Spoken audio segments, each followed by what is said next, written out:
Friends, আপনারা দেখছেন হাতির মতন একটি পা। এটি ওলের ডাঁটা, ওল গাছ।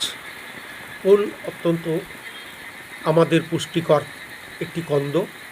এই গাছের গোড়ায় হয়, সেটাই আমরা তুলে খাই। খুব লম্বা বড় বড় গাছ, দেখুন পাতা। এই ওল খেলে কোলেস্টেরল কম থাকে এবং এটা নিয়ন্ত্রিত হয় এবং এর ফলে হাড় ভালো থাকে, ক্যান্সারের কোষ বৃদ্ধি রুখে দেয়। এটা নিয়মিত মাসখানেক যদি কেউ খায় তাহলে তার ডায়াবেটিস একদম নিয়ন্ত্রণে থাকবে।